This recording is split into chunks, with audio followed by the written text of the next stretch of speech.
Nintendo spends a shocking amount of time and energy antagonizing the gaming community. And yet, I bought a Wii, I bought a Wii U, I bought a Switch, I bought an OLED Switch, and I'm gonna buy a Switch too. Why? Because nobody does what Nintendo do.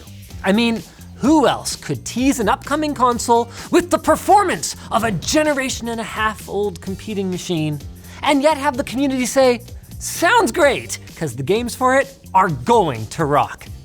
Speaking of community scuttlebutt, this may be the most leaked Nintendo hardware ever, and on top of the official announcement, there is a lot more that we know, or at least mostly know, that makes us pretty excited about the Switch 2. Let's begin the adventure of sorting through it all. It's dangerous to go alone. Take this.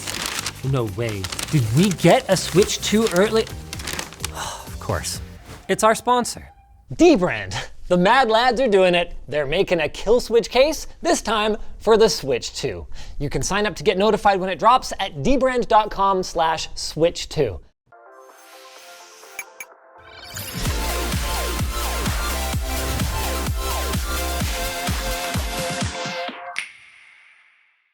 Always masters of the Rooster Teeth, Nintendo gave us a mere 2-minute, 22-second tour of their attempt number 2 at a hybrid console. But while at first glance you might think it was pretty light on the details, the keen-eyed have been gleaning a ton of info. Let's start with the good news. Given Nintendo's track record of following up their most successful launches with hyper-confusingly named successors, a simple 2 on the end of the name feels like a pretty smart move, especially given that the vision for the Switch 2 seems to be remarkably similar to the original, just in a substantially larger package that actually looks a lot like the handheld gaming PCs that seem to have prodded Nintendo into action here. But don't kid yourself. The plain black exterior is packed with subtle Nintendo charm and refinements, like a better kickstand, a new dock, and 2 USB-C ports, meaning better ergonomics while charging, and better support for multiple accessories without needing a dongle, all without sacrificing the headphone jack. Now that is courage. The new Joycons also look great. The magnetic mounting mechanism looks way less finicky than the previous sliding one, and thank goodness, they are slightly larger for those of us who aren't literal children, but still enjoy Mario Party. Both Joy-Cons appear to have infrared sensors this time, and we've seen speculation that this strange hole on the controller rail may actually be for a laser for mouse functionality? For a brief moment, the Joy-Cons were moving all mouse-like here, which maybe confirms the leaks from a few weeks ago? I don't know. Personally, I think it's more likely that it'll slot into like a cardboard cheese grater for a minigame or something, but who knows with Nintendo. Now, exclusive to the right Joy-Con is the mysterious C button. Its exclusion from the left Joy-Con leads us to believe that it controls some kind of function in handheld mode.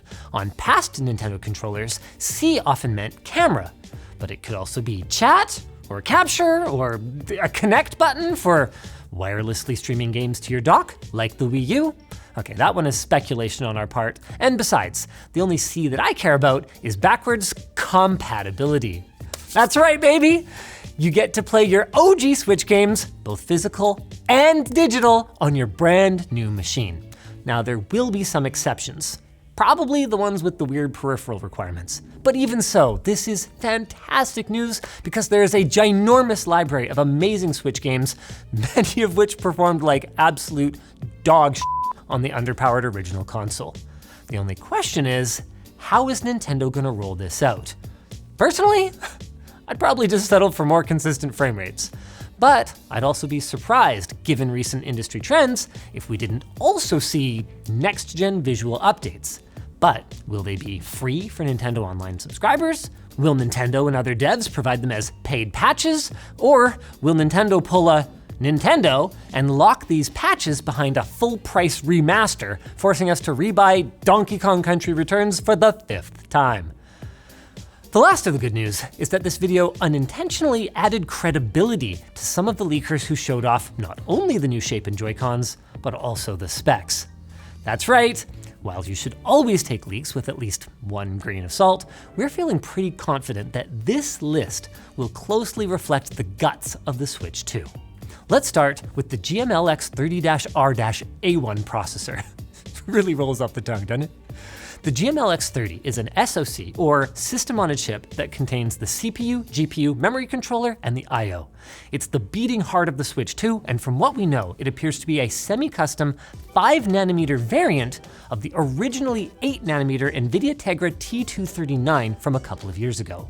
And if that's true, it is going to be a big upgrade. I'm talking 8 tiered ARM cores instead of just 3, and a shockingly potent sounding GPU that uses NVIDIA's Ampere architecture, like the GeForce 3000 series, with 1,536 CUDA cores, 12 streaming multiprocessors, and maybe even other features, such as an optical flow accelerator for frame generation, and 8th gen NVENC video encoding, which could add some weight to our hypothesis about the wireless video streaming. Now, as for other big NVIDIA features, there is no official confirmation that Nintendo will implement support for DLSS AI accelerated upscaling.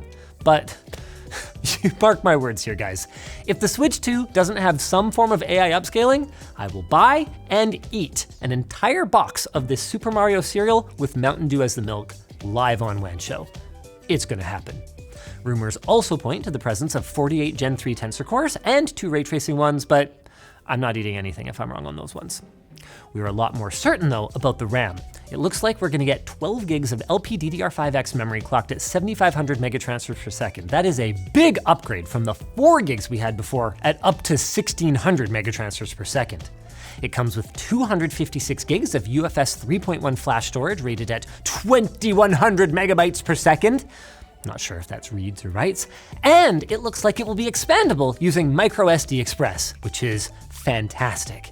It also has support for HDMI 2.1, although truthfully, on a Nintendo console, I'm a little less interested in high resolutions and frame rates, and I'm a little more interested in support for variable refresh rate, which goes a long way towards smoothing out games that are running at sub 60 FPS.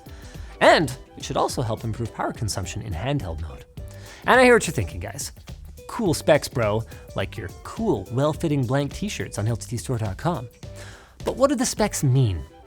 Well, when Digital Foundry did their performance projection based on the T239, what they projected was base PS4 graphics performance augmented with modern GPU features and solid ray tracing support. And given that that lines up well with claims from Bobby Kotick, former CEO of Activision Blizzard, who honestly I wish we didn't have to mention at all, we're fairly confident that that's where we're gonna land. Not mind-blowing for a home console, but pretty exciting for a handheld console, especially one from Nintendo. Especially if you look at Nintendo's track record of delivering exceptional visuals on extremely limited hardware. Like, I can't wait to see what they can pull off on this thing. Speaking of games, the only game shown was presumably a new Mario Kart with possibly support for 24 players, if the starting lines are anything to go by. And all I can say about that is, it's about bloody time! I mean, last time Nintendo released a new numbered Mario Kart, Luke still lived in the basement at our Langley House studio. Outside of the video, we have 3 other games confirmed for next-gen Nintendo platform releases, but after that, we are deep into Speculationsville.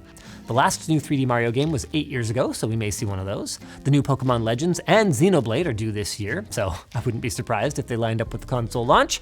Metroid Prime 4 is supposed to come out at some point, so Switch 2.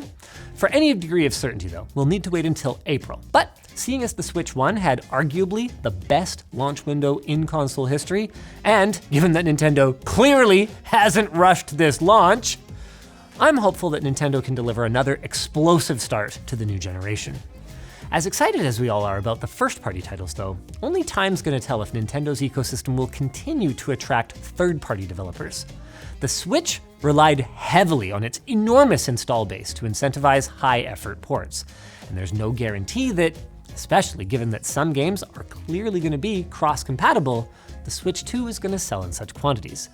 But on the other hand, developers probably won't need to run their games at sub 540p resolutions anymore, and Microsoft has made no secret of their ambitions to grow their software share on other platforms, and for that matter, we've seen hints from Square Enix that former Sony exclusives like Final Fantasy VII Remake and Rebirth could find a new home at Big Red. In spite of all this, however, I doubt the Switch 2 will see the same kind of historic success as the original. First up, it remains to be seen if the performance jump will be big enough to entice the masses. Second, many people bought multiple Switches for their households, sometimes one for the kids and, one for the TV.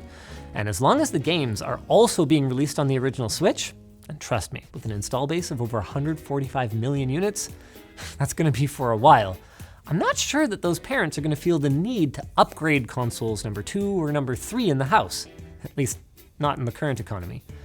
And finally, the Switch 2 has a lot more competition than the original.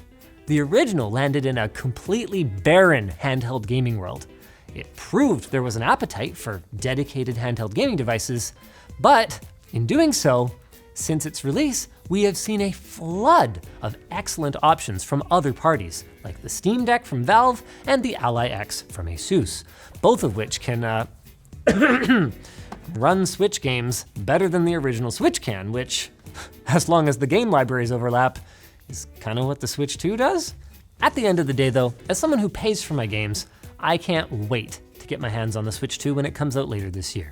Just like I can't wait to tell you about our sponsor. dbrand. They announced over a month ago that they were gonna make a Killswitch case for the Switch 2, and we've been told that it will be ready to ship on or before the launch date of the console? Wait, how do they even know when that's gonna be? Those bloody robots. Anyway, we all know it's gonna be super protective, but what we don't know is they have managed to design it so that the Joycons are still removable. Now, a ton of us around here use their Killswitch cases for our Steam Decks and our ROG allies. We know they're not cheap, but you get what you pay for. Top-notch quality and excellent customer service. Head over to dbrand.com/switch2 and sign up to get notified when you can pick up a Switch 2 Killswitch case for yourself. If you like Nintendo consoles, you should check out our gaming console tier list. We don't have that many controversial takes, David. I think they're good takes.